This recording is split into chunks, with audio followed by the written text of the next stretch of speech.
Dave Sobel here at IT Nation Connect with another bonus episode. I'm talking with Mark Ralls, the president of Auvik. Mark, thanks for joining me today. Oh, thank you so much for having me, Dave. I'm very excited. I'm excited to talk to you too, in particular because I think you're in a space that really intrigues me by the power of automation. And I'm intentionally leading with automation, although implied in that is some AI. Yes. I don't want this to be a hype cycle conversation, but actually because I think there's some real capabilities that are becoming empowered by what we're seeing on those models. Give me a little bit of a sense of the way you're thinking about that automation, AI-powered transformation and what it means. Yeah, so as we think about it from Auvik, obviously we are a network monitoring and management vendor at our core. We also now are in SaaS management as well, and we launched a product there previously after we acquired SaaSleo.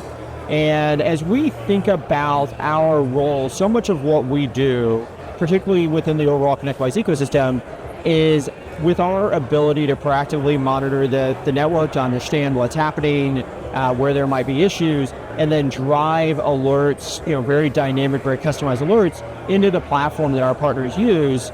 That's a lot of where we see our role in both automation and also in the power of AI, is that we're feeding some very, very important critical data, into the platforms that our partners use every day, and that a lot of the automation will take place at that level.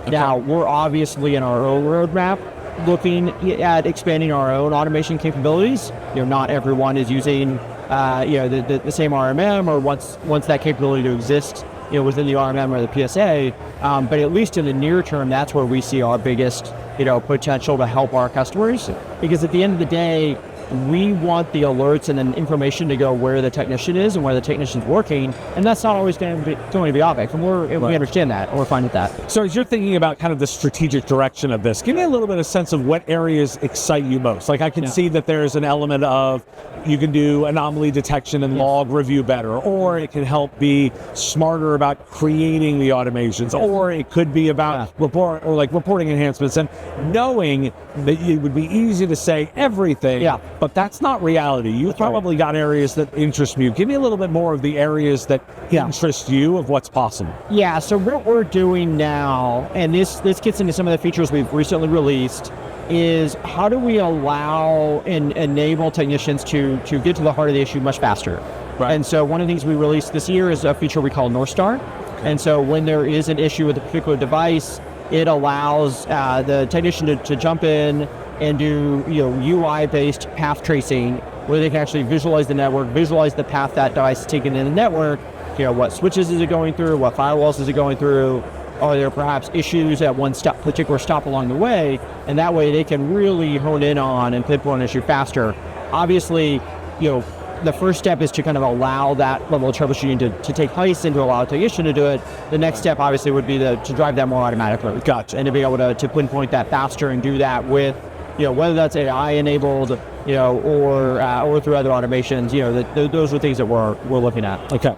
Pivoting a little bit, because I'd like to get a little bit more of your sense of the way you're thinking about SaaS management. Yes. Because everyone starts with SaaS management and they say the same things. We do Google Workspace, Microsoft 365, right? It starts there, and in a way it kind of fizzles a little bit. In that, because I get it, it's a really hard, complicated problem. Yeah. But with as much SaaS management as is out there, this is clearly an area that we need to get better at. Yes.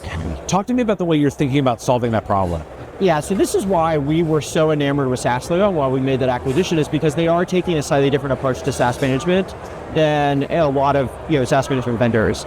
And that approach is a combination of obviously a really good grasp around shadow IT, and shadow IT has huge cost implications, but it also has big security implications. The other approach that the SaaSleo team that took, and that's built in down into Auvik SaaS management, is the ability to get very, very detailed, proactive alerting around things like shared logins and around the use of personal accounts on what may be authorized, applications. You might say, hey, everyone gets a company Dropbox account, but if someone is logging in to Dropbox with their personal credentials and is extracting company information into their personal Dropbox account, that's a huge security risk. Right. And not all SaaS management vendors have been so, I would say, leaned in on discovering those things. Shared credentials is another great example. I think as you and I both know, at the root of the SolarWinds hack, as an example, was an issue around a shared credential Perhaps, the breach could have occurred other ways, but that's the way it did occur. Right. So understanding shared credentials, where they're in use, who has access, and then when someone with access leaves the organization, how do you trigger and ensure that shared credential gets changed so that you are preventing someone who's no longer with the company from having access to company assets? Yeah. And so these are all ways that we think our approach to SaaS management is pretty differentiated, because it does give you the ability, again, to help for our partners to help their customer reduce costs, find competing tools. You're on the Microsoft stack. Hey, you see Slack in use. How do we get those, those folks on Teams, whatever the case is. But we think really the security play is one of the most important and critical plays, and frankly, just value add plays that we bring. Now, interesting in that SaaS space, the SaaS platforms themselves are actually highly motivated to not expose management controls, right? The more they can do to keep you on their platform, the better. That's better for their retention. You're in the business of trying to get into the management of as many as possible. Yes. How do you resolve that tension? So we are, constantly working with vendors, working with partners, leveraging their APIs, because it is really important that we are building really robust onboarding and offboarding tools. That's a huge, when you think about for our partners that are thinking about adopting SaaS management, that may not be a cost they can pass through immediately to their customers. It may not be an offering they can price right away, but if they can save technician hours on onboarding and offboarding, which consumes a lot of time, that's obviously an immediate advantage. So while vendors aren't often, super willing to bend over backwards and support that, it is something as we work through, APIs and as we partner, with vendors, we're able to get to where we think we have a really compelling offering above and beyond just that console. And the reality is this is very core to who Auvik is in network management and network monitoring. The value we bring is when you have, Cisco and you have Fortinet and you have Juniper and you have all this present within your networks, they obviously all have their own management tools. Mm-hmm. But having a single, pane of glass where you can see that all is valuable, SaaS management is the exact same thing. Okay. How much is AI going to be a factor here? Because if I'm whiteboarding it in a simple solution, like we're in a scenario now where generative AI can read the documentation, can create integration code, and do it where integration used to be very difficult. That's right. It has the potential to be significantly easier. How much are you seeing that in now as a changer, or is this something that is coming? We're seeing it now as a changer, but a lot of what we are seeing now, it needs to be curated. And I think everyone's familiar with the hallucination phenomenon. Mm-hmm. And, it's one thing to say, our internal development team will leverage, co-pilots and other AI tools, whether in the development process or the QA process, but we're doing that with very tight controls. Okay. Right? Because we have to ensure there's not hallucination. It's an entirely different thing to, for example, if you see an issue in a particular model switch, to use Gen AI to generate a script that the customer might run, that has big implications, right? And if that script contains hallucinations or creates problems, that's something that we view ourselves as being accountable for. And so that's where we're very cautious. And we want to ensure that we're not doing anything that could create issues at our customers. Gen AI is it's the shiny new thing. But that comes with risks as well as opportunities. And so we want to make sure that we're doing right by our customers. So what's kind of the governance framework you're thinking about for that? Like, how are you making decisions around that? It's right now it's on a case-by-case basis, as we evaluate individual tools. The other thing has been just the explosion of Gen AI platforms and Gen AI tools, Perplexity, OpenAI, Microsoft, the list goes on and on. It gets bigger every day. So we're really taking an evaluative approach. What we feel like, quite honestly, is things are moving so fast and developing so fast that being thoughtful and patient will put us in position to then act very quickly when it's clear, there's a right answer. Okay. And again, because we feel like we create too much risk for our partners if we were to dive into this without, possibilities. Okay. Again, you mentioned the name by twice. I'm going to get a little sense of what are you doing with Microsoft in terms of how do you view them as both partner and competition? Like, where are the parts of the relationship that are the ones that are working the best for you? Yeah, no, we definitely view, I would say, Microsoft no different than any other software vendor, where we view them all as partners and folks that we want our SaaS management platform to work very effectively with. Okay. And at the end of the day, especially Microsoft has such deep and strong relationships within the MSP community that by transitive properties makes them very deep in a special partnership with us. Right. And so that's we work very closely and very well with us. Well, I'm going to then ask the sort of follow up, like in particular, if I'm playing the whiteboard a little bit, Auvik and then in networking plus SaaS management. Right. Well, if I put Intune right next to it, I know I've kind of solved all the problems here, right? Like, and so I wanted to get a sense of like how much you think of it in terms of building out the platform in that direction. I would say we are still, kind of somewhat early days in how we craft that. I mean, obviously we play nice with Intune, and if you choose Intune to deploy Auvik SaaS management to your, within your customer base, that's a seamless process that works very well. And so we play very nicely with Intune. We haven't contemplated deeper kind of go-to-market opportunities there, but that's something we're obviously always open to. Well, so you brought up go-to-market. That was one of the questions I wanted to ask you about. How are you thinking about the dynamic that we're seeing in the MSP space, where kind of on one end of this, we have very much tight integrated single platform that is being owned, that is being driven in one methodology. Right. We still have some players that are focused very much on kind of a classic, we will integrate philosophy. Yes. Right? And we've got players, and we're at ConnectWise, so I don't think I would be speaking out of turn, where in a way they're kind of walk the line of both a little bit. They're trying to do the platform play as well as at the same time talking about the integration play. Again, not asking you to comment on a company, but I'd like to get your sense of those strategies and what you think is sort of the direction to go. Yes, I think, within software, it's the tale as old as time is the competition between vendor consolidation on one hand and best of breed on the other. Right. And I think we constantly see these waves go through the industry where people get very, very focused and interested in tool consolidation, and that becomes all the rage.